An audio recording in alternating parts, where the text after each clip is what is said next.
মই ইচ্ছা কৰিলে গাড়ী এখন লৈ ল'ব পাৰোঁ। মই ইচ্ছা কৰিলে ঘৰ এখন কিনিব পাৰোঁ, কাৰণ মোৰ বেংক বেলেঞ্চ আছে। যাৰ বেংক বেলেঞ্চ জিৰ' তাৰ সিদ্ধান্তও জিৰ'। পাৱাৰ, মুঠতে পাৱাৰ, টকাৰ পাৱাৰ। চাওঁ আহক বিস্তাৰিত। 2015-16 বিত্তীয় বৰ্ষত আঙুলতাৰ আয় আছিল 7,26,293 টকা। স্থাবৰ আৰু অস্থাবৰ মুঠ সম্পত্তিৰ পৰিমাণ আছিল 96,25,988 টকা। আছিল এটা ফ্লেট, নাছিল কোনো মাটি। 2019-20 বৰ্ষত আয় বৃদ্ধি পালে 23,77,555 টকা। 2021-ত আঙুলতাৰ সম্পত্তিৰ মুঠ পৰিমাণ 2,15,70,646 টকা। মাত্ৰ 5 বছৰত মুঠ 100%তকৈও অধিক বৃদ্ধি পালে এই সম্পত্তি। নতুনকৈ সম্পত্তিৰ তালিকাত যুক্ত হ'ল অকৃষি ভূমি। নলবাৰীত আঙুলতাই কিনিলে 3,600 বৰ্গফুটৰ ভূমি। এবাৰ প্ৰকৃতিৰ তাণ্ডৱ। ভয়ংকৰ ভূমিকম্পই চলালে ধ্বংসলীলা।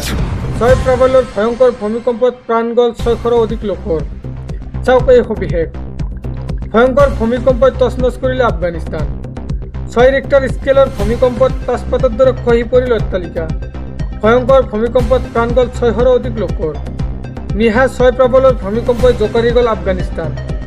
1300ৰো অধিক লোক ভূমিকম্পত আহত হোৱাৰ তথ্য। ভূমিকম্পৰ অভিকেন্দ্ৰ আছিল পূব নাংগাৰহৰ জালালাবাদ। দেশখনৰ কুনাৰ আৰু লঘুমান প্ৰদেশত অনুভূত জোকাৰণি। ৰাজধানী কবুলতো 140 কিলোমিটাৰ দূৰত্বত অনুভূত ভূঁইকঁপ। আহতসকলক উদ্ধাৰত ব্যস্ত তালিবান প্ৰশাসন। ভয়ংকৰ ভূমিকম্পই তছনছ কৰিলে আফগানিস্তান। পৰৱৰ্তী খবৰ। হিন্দুত্বৰ নাম লৈ ৰাজনীতি কৰা বিজেপি চৰকাৰে ঠগিছে হিন্দু বাঙালীক। বিজেপিৰ বিৰুদ্ধে সদ্য অসম বাঙালী যুৱ ছাত্ৰ ফেডাৰেশ্যনৰ হুংকাৰ। হিন্দুত্বৰ নাম লৈ ৰাজনীতি কৰা বিজেপিয়ে ঠগিছে হিন্দু বাঙালীক। বিজেপিয়ে ললিপপ দিয়াৰ বাদে একো দিব নোৱাৰে বাঙালীক। ডি ভোটাৰৰ নামত হিন্দু বাঙালীক প্ৰতাৰণা কৰিছে বিজেপি চৰকাৰে। বিজেপিৰ বিৰুদ্ধে গৰজি উঠিল বাঙালী যুৱ ছাত্ৰ ফেডাৰেশ্যন। বিটিচি নিৰ্বাচনত বিজেপিয়ে য'তে প্ৰাৰ্থিত্ব দিব ত'তেই বিৰোধিতা কৰিম।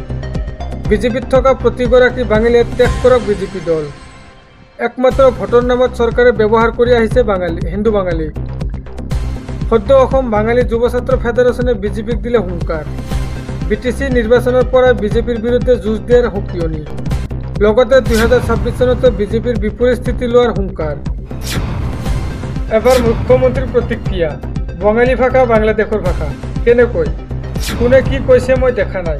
নৰেন্দ্ৰ মোদীয়ে কি কৈছে সেইটোহে গুৰুত্বপূৰ্ণ। চাওক এই সবিশেষ। বঙালী ভাষা বাংলাদেশৰ ভাষা। কেনেকৈ, বঙালী ভাষা ভাৰতৰ আটাইতকৈ গুৰুত্বপূৰ্ণ ভাষা। ৰবীন্দ্ৰনাথ ঠাকুৰ বাংলাদেশত আছিল নে পশ্চিমবংগত আছিল? প্ৰধানমন্ত্ৰী নৰেন্দ্ৰ মোদীয়ে বাঙালী ভাষাক ক্লাছিক লেংগুৱেজৰ স্বীকৃতি দিছে। আগতে কোনো চৰকাৰে দিয়া নাছিল। গতিকে বিজেপি চৰকাৰে বঙালী ভাষাৰ বিৰুদ্ধে কেনেকৈ ক'ব? কোনে কি কৈছে মই দেখা নাই। নৰেন্দ্ৰ মোদীয়ে কি কৈছে সেইটোহে গুৰুত্বপূৰ্ণ। বিজেপিয়ে সদায় সন্মান কৰি আহিছে বাঙালী ভাষাক। বিজেপিয়ে বঙালী ভাষাক ধ্ৰুপদী ভাষাৰ মৰ্যাদা দিছে। বঙালী ভাষাৰ বিজেপিয়ে সদায় সন্মান কৰি আহিছে। বঙালী ভাষাক লৈ বিজেপি নেতাই মন্তব্য কৰাক লৈ প্ৰতিক্ৰিয়া মুখ্যমন্ত্ৰী হিমন্ত বিশ্ব শৰ্মাৰ। পৰৱৰ্তী খবৰ। শীঘ্ৰে গ্ৰেপ্তাৰ হ'ব কৰিশ্মা নাথ। এবাৰ ৰাভা সংগীতৰ বিকৃত ৰূপ দিয়াটো কোনো গ্ৰহণ নকৰে। ৰাভাদেৱৰ গীতক লৈ ফটুৱামি নকৰিব। কৰিশ্মা নাথক শীঘ্ৰেই গ্ৰেপ্তাৰৰ দাবী। চাওক এই সবিশেষ। শীঘ্ৰেই গ্ৰেপ্তাৰ হ'ব কৰিশ্মা নাথ।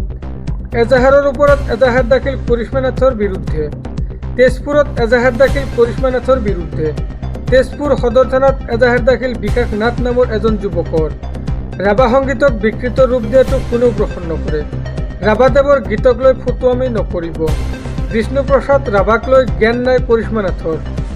কৰিশ্মা নাথক শীঘ্ৰেই গ্ৰেপ্তাৰৰ দাবী।